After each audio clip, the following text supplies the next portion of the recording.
Hello friends, welcome to Engineering Tech channel. Friends, please like, share and subscribe my channel. Hello friends, welcome to this tutorial. Friends, आज मैं आपको इस video tutorial में बताऊंगा कि आप सीएनसी टर्निंग मशीन में कैसे आप किसी भी गिवन ड्राइंग का कोऑर्डिनेट आप लिख सकते हैं। फ्रेंड्स, मैंने अपनी प्रीवियस वीडियो में आपको बता दिया था कि यदि आपका ड्राइंग में लीनियर पाथ है तो आप उसका कोऑर्डिनेट कैसे लिख सकते हैं। इस वीडियो में मैं आपको उसके फर्दर बताऊंगा कि यदि आपका सर्कुलर पाथ और लीनियर पाथ दोनों है आपका गिवन ड्राइंग में तो आप उसका कोऑर्डिनेट कैसे लिख सकते हैं। मैंने प्रीवियस वीडियो में जो आपको लीनियर पाथ के बारे में बताया था, यदि आपने वो वीडियो नहीं देखा है तो मैं उसका लिंक डिस्क्रिप्शन में दे दिया हूँ। आप चाहे तो उस वीडियो को भी देख के आप समझ सकते हैं कि अब लीनियर पाथ है तो उसका कोऑर्डिनेट आप कैसे लिख सकते हैं। इस ड्राइंग में बेसिकली दो रेडियस पाथ है। एक है रेडियस जहाँ पे रेडियस 4 लिखा हुआ वो, और एक है जहाँ पे रेडियस 3 लिखा हुआ वहाँ पे। जो मेरा रेडियस 4 है वो मेरा क्लॉकवाइज डायरेक्शन में है, और जो मेरा रेडियस 3 है उस वो मेरा एंटी क्लॉकवाइज डायरेक्शन में है। फ्रेंड्स, हमें कोऑर्डिनेट लिखने से पहले यह जानना बहुत जरूरी होता है कि हमारा गिवन ड्राइंग में टोटल नंबर ऑफ कोऑर्डिनेट्स कितना है, कि आप कोऑर्डिनेट कैसे काउंट कर सकते हैं अपने किसी भी गिवन ड्राइंग में। फ्रेंड्स, आप रफली उसे मार्क कर लीजिएगा। देखिए फ्रेंड्स, मैं इससे आपको यह जानने में बहुत सुविधा होगा कि आपका जो ड्राइंग है वो जो उसमें टूल कैसा पाथ फॉलो करेगा, और आपको यह कोऑर्डिनेट लिखने में भी बहुत आपको सुविधा होगा। फ्रेंड्स, इस वाले में जो फर्स्ट डॉट है और जो सेकेंड डॉट है इसके बीच में हमारा जो टूल है वो मैं लीनियर पाथ फॉलो करेगा। तो इस जगह पे मेरा G01 कोड का इस्तेमाल होगा, और फिर उसके बाद ये हमारा सर्कुलर पाथ है अभी क्लॉकवाइज डायरेक्शन में, तो यहाँ पे G0 कोड का इस्तेमाल होगा। फिर उसका फिर एक लीनियर पाथ है, G01 कोड का इस्तेमाल होगा। फिर उसके बाद एक मेरा रेडियस बना हुआ है जो कि एंटी क्लॉकवाइज डायरेक्शन में है, तो यहाँ पे G03 कोड का इस्तेमाल होगा। फिर उसके बाद फिर एक मेरा लीनियर पाथ है, G01 कोड का इस्तेमाल होगा, और फिर एक मेरा लीनियर पाथ है, और फिर एंड तक आप देखिएगा ड्राइंग में तो हमारा लीनियर पाथ है, तो मैं G01 कोड का इस्तेमाल होगा। फ्रेंड्स, ये देखिए मेरा जो फर्स्ट पॉइंट है और जो मेरा सेकंड पॉइंट है इसके बीच में हमारा एक लीनियर पाथ है। तो हमें अपने प्रोग्राम में बताना होगा कि इस लीनियर पाथ का स्टार्टिंग कोऑर्डिनेट और एंड कोऑर्डिनेट क्या है। तो फ्रेंड्स, तो मेरा स्टार्टिंग कोऑर्डिनेट मैं लिखूंगा तो मैं एक कोऑर्डिनेट हो गया, और फिर मैं इसका एंड पॉइंट बताऊंगा अपने प्रोग्राम में, तो मेरा ये दो कोऑर्डिनेट हो गया। फिर उसके बाद मेरा एक रेडियस है तो मैं इसके बारे में अपने प्रोग्राम में लिखूंगा, तो ये मेरा तीसरा कोऑर्डिनेट हो गया। फिर ये मेरा सर्कुलर पाथ मेरा कंप्लीट हो जाएगा।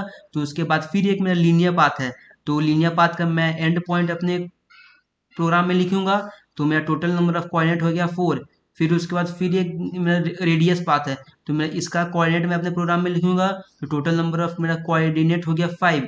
फिर उसके बाद जब ये मेरा सर्कुलर पाथ हो जाएगा फिर उसके बाद देखिएगा फिर एक मेरा लीनियर पाथ है, तो मैं उसका एंड पॉइंट मैं अपने ड्राइंग में बताऊंगा, तो मेरा टोटल नंबर ऑफ कोऑर्डिनेट हो गया 6। फिर उसके बाद ये हो जाएगा। फिर उसके बाद देखिए यहाँ पे एक मैंने डॉट बनाया है, तो मैं उसका कोऑर्डिनेट मैं लिखूंगा, तो मेरा जो लीनियर पाथ है मैं उसका स्टार्टिंग पॉइंट और मैं एंड पॉइंट उसका लिखूंगा, तो मेरा टोटल नंबर ऑफ कोऑर्डिनेट हो गया 7। तो फ्रेंड्स, मैं इस ड्राइंग में basically total number of coordinates मेरा 7 है। मैं इस वाले जगह का कोऑर्डिनेट मैं नहीं बताऊंगा क्योंकि मेरे ड्राइंग में मेरे एंड पॉइंट का डायमेंशन दिया हुआ नहीं है। यदि दिया हुआ रहता तो आप बता सकते थे कि कितना होगा, यदि नहीं दिया हुआ है तो नहीं बता पाएंगे कितना है। हो सके ये मेरा वेस्ट मटेरियल है वो होगा, यदि ये वाला पार्ट मेरा चक में होल्ड होगा तो इसलिए नहीं दिया हुआ है इस वाले गिवन गिवन ड्राइंग में। तो टोटल हमारा कोऑर्डिनेट हो गया इस in this given drawing 7। Friends, एक बार और आप देख लीजिए कि मैंने कैसे कैसे मैंने कैलकुलेट किया था। तो ये मेरा लीनियर पाथ का मेरा स्टार्टिंग पॉइंट है, तो इस जगह का कोऑर्डिनेट है मेरा 1, और फिर इसका एंड पॉइंट, तो मेरा होगा 2। फिर उसके बाद मेरा एक रेडियस पाथ है, तो मेरा टोटल कोऑर्डिनेट हो गया 3। फिर उसके बाद मेरा रेडियस पाथ जो जहाँ पे ख़त्म हो जाएगा, मैं उसके बाद मेरा एक लीनियर पाथ है, तो मैं उस वक्त मैं जो है लीनियर पाथ का जो स्टार्टिंग पॉइंट है उसका कोऑर्डिनेट हमें नहीं लिखना है। तो मेरा जो क्या होता है कि मेरा रेडियस पाथ का के बाद जब हमारा लीनियर पाथ होता है, उस लीनियर पाथ का हमें एंड पॉइंट का कोऑर्डिनेट लिखना रहता है। स्टार्टिंग पॉइंट का कोऑर्डिनेट हमें नहीं लिखना रहता है। तो फ्रेंड्स, तो हमारा हो गया 1 2 रेडियस पाथ 3, और ये मेरा हो गया 4। फिर उसके बाद एक रेडियस है तो हम इसका कोऑर्डिनेट लिखेंगे, तो हो गया 5। फिर उसके बाद मेरा एक लीनियर पाथ है, उसका एंड पॉइंट का कोऑर्डिनेट लिखेंगे, तो ये मेरा 6। फिर उसके बाद एक लीनियर पाथ है, उसका एंड पॉइंट का फिर कोऑर्डिनेट लिखेंगे, तो ये हो गया मेरा 7। तो इस गिवन ड्राइंग में टोटल नंबर ऑफ कोऑर्डिनेट्स हो गया 7। फ्रेंड्स, उसके बाद अब हमें कोऑर्डिनेट लिखना शुरू करना है।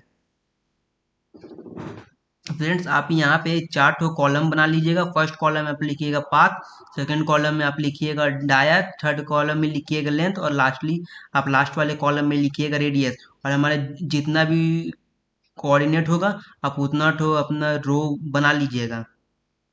फ्रेंड्स, ये मेरा फर्स्ट पॉइंट था, तो मैं फर्स्ट पॉइंट का यहाँ पे पाथ लिखूंगा। फर्स्ट पॉइंट का जो पाथ होगा वो मेरा G01 ही होगा, क्योंकि ये मेरा लीनियर पाथ है, तो इसलिए मैंने यहाँ पे G01 लिखा है। फिर उसके बाद इस जगह का मैं एक्स में डायमीटर और मैं जेड में लेंथ बताऊंगा। तो फ्रेंड्स, मैं आपको यह बात मैं पहले ही बता देता हूँ कि हमारा जो CNC टर्निंग मशीन होता है उसमें एक्स के अलॉन्ग में डायमीटर होता है और मैं जेड के अलॉन्ग में मेरा लेंथ होता है। ये सीएनसी टर्निंग मशीन का बेसिक आपको ये जानकारी होना चाहिए कि आपका सीएनसी टर्निंग मशीन में कौन सा एक्सिस कहाँ होता है। तो फ्रेंड्स, हमारा जो ये स्टार्टिंग पॉइंट है उसका मैं एक्स में डायमीटर बताऊंगा। इसका डायमीटर में 10 है, तो इसलिए मैंने 10.0 लिखा है।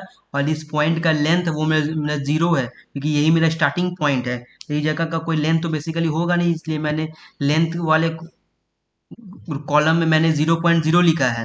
फिर उसके बाद मैं यहाँ दूसरा पॉइंट का मैं कोऑर्डिनेट बताऊंगा। जो जो मेरा लीनियर पाथ है उसका एंड पॉइंट का मैं कोऑर्डिनेट बताऊंगा। तो उसका एंड पॉइंट का अब जब पाथ होगा वो मेरा G01 ही होगा, क्योंकि यहाँ से मेरा लीनियर पाथ फॉलो करते करते इस जगह तक आएगा और मेरा लीनियर पाथ ही फॉलो होगा, मेरा इसका स्टार्टिंग पॉइंट पे भी इसका एंड पॉइंट पे भी। तो मैं इस जगह का मेरा पाथ में मैं लिखूंगा G01। फिर उसके बाद मैं एक्स में डायमीटर और मैं जेड में लेंथ लिख लूंगा उस पॉइंट का। उस पॉइंट का एक्स में मेरा डायमीटर 10 है और मेरा लेंथ है -10.0। जैसा कि आपको ये डायमेंशन यहाँ पे क्या आपको दिख रहा होगा 10। मैंने माइनस साइन का इसलिए इस्तेमाल किया है क्या है कि ये आपका ओरिजिन होता है, और इस जगह पे आपका ओरिजिन होता है। यदि आप इसे लेफ्ट की तरफ आइएगा तो आपका माइनस हो जाता है, इससे आप राइट की तरफ जाइएगा तो आपका पॉजिटिव हो जाता है। तो मैं यार लेफ्ट की तरफ में आ रहा हूँ, तो इसलिए मेरा ये मैंने यह माया साइन का इस्तेमाल किया है। फिर उसके बाद फिर एक मेरा सर्कुलर पाथ है, तो ये मेरा सर्कुलर पाथ है वो मेरा क्लॉकवाइज डायरेक्शन में, इसलिए मैंने मैंने यहाँ पे G02 लिखा है। फिर उसके बाद मैं इस जगह का मैं यहाँ पे डायमीटर लिखूंगा और मैं लेंथ लिखूंगा इस वाले रेडियस का। इस वाले रेडियस का जो मेरा डायमीटर वो मेरा 18 है, इसलिए मैंने यहाँ 18 लिखा है। फिर उसके बाद जो मेरा लेंथ है वो मैंने -14.0 लिखा। मैंने 14 इसलिए लिखा है क्योंकि इस जगह तक का जो मेरा लेंथ है वो मेरा 10 है। और फिर उसके उसके बाद क्या है, मैंने 10 में +4 ऐड कर दिया है। काहे कि मैं जो लीनियर पाथ है वहां तक का मेरा डायमेंशन मेरा जो लेंथ दिया वो मेरा 10 दिया हुआ है, और प्लस ये रेडियस 4 है, तो इसलिए मैंने 10 + 4 कर दिया 14। और मैंने यहाँ पे -14 लिख दिया है। और फिर मैंने रेडियस वाले कॉलम में मैंने 4.0 लिख लिया है, क्योंकि हमारा इस ड्राइंग में दिया हुआ ही ये जो सर्कुलर पाथ है इसका रेडियस क्या है, तो इस ड्राइंग में रेडियस 4 लिखा हुआ, तो मैंने यहाँ पर 4.00 लिख लिया है। फिर उसके बाद मैं फिर यहाँ पे एक मेरा लीनियर पाथ है, मैं लीनियर पाथ का फिर मैं एंड पॉइंट का कोऑर्डिनेट बताऊंगा। और मैं लीनियर पाथ है तो इसलिए मेरा G01 कोड का इस्तेमाल होगा, तो मैंने इसलिए यहाँ पे G01 लिखा है। फिर उसके बाद इस जगह का मेरा डायमीटर 18 है, जैसा कि यहाँ पे डायमेंशनिंग किया किया हुआ उसमें लिखा है 18। और मेरा लेंथ है 19, जैसा कि यहाँ पे डायमेंशनिंग में आपको दिख रहा होगा 19 लिखा हुआ है, मैंने -19.0 लिख लिया है। फिर उसके बाद अगला कोऑर्डिनेट मैं यहाँ पे लिखूंगा सर्कुलर पाथ के लिए, जो कि मेरा एंटी क्लॉकवाइज डायरेक्शन में रेडियस बना हुआ है। तो एंटी क्लॉकवाइज के लिए मेरा कोड है G03, इसलिए मैंने यहाँ पे G03 लिखा है। फिर उसके बाद मैं ये जो मैं सर्कुलर पाथ है इसका मैं फिर यहाँ पे डायमीटर और मैं लेंथ लिखूंगा। इसका डायमीटर 24 है, जैसा कि यहाँ पे डायमेंशनिंग में आपको दिख रहा होगा। और इस जगह का लेंथ हो जाएगा -22। मैंने -22 इसलिए लिखा है क्योंकि यहाँ जो लीनियर पाथ है उस जगह तक का मेरा लेंथ 19 दिया हुआ है। फिर उसका रेडियस 3 है, तो मैंने 19+3 कर दिया, नहीं तो मेरा 19+3 होता है 22। तो मेरा यहाँ पे रेडियस पाथ तक में जो सर्कुलर पाथ है उस जगह तक का मेरा लेंथ हो जाएगा 22। 19+3 22, तो मैंने -22 लिखा है। फिर मैंने रेडियस वाले कॉलम में मैंने 3.0 लिख लिया, क्योंकि यहाँ पे मेरा ड्राइंग में उसका रेडियस दिया हुआ है, जो सर्कुलर पाथ है उसका रेडियस 3 है। फिर उसके बाद मेरा G0 कोड का इस्तेमाल होगा, क्योंकि मैंने जो यहाँ पे रेडियस पाथ मेरा जो खत्म हो गया उसके बाद मेरा एक लीनियर पाथ है, मैं उसका एंड पॉइंट का मैं कोऑर्डिनेट लिखूंगा। तो उसका जो एंड पॉइंट है उसका मैं एक्स में डायमीटर और जेड में लेंथ लिखूंगा। उसका एक्स में डायमीटर 24 है और मेरे लेंथ में 30 है, जैसा कि ड्राइंग में दिया हुआ है। इसीलिए मैंने 24.0 और लेंथ वाले कॉलम में -30.0 लिखा है। और फिर मैं लास्टली इस वाले जगह का मैं कोऑर्डिनेट लिखूंगा। तो इस वाले जगह का कोऑर्डिनेट में मैं एक्स का डायमीटर और जेड में लेंथ लिखूंगा, और मेरा पाथ यहाँ पे लीनियरली फॉलो होगा, तो इसलिए मैंने यहाँ पे G01 लिखा है। और फिर इस जगह का मेरा डायमीटर है एक्स में मैं डायमीटर और जेड में मैं लेंथ लिखूंगा उस जगह का। तो मेरा जो डायमीटर इस जगह का 38 है, जैसा कि डायमेंशनिंग में आपको यहाँ पे दिख रहा होगा। और इस जगह का लेंथ है 30, तो जैसा कि आपको इस ड्राइंग में दिख रहा होगा, इसलिए मैंने -30 लिखा है। फ्रेंड्स फ्रेंड्स मैंने आपको बता दिया कि यदि आपका सर्कुलर पाथ और लीनियर पाथ है आपका ड्राइंग में, तो आप उसका कोऑर्डिनेट कैसे लिख सकते हैं। Friends, thanks for watching my video. Friends, please like and share my video, and please subscribe my channel.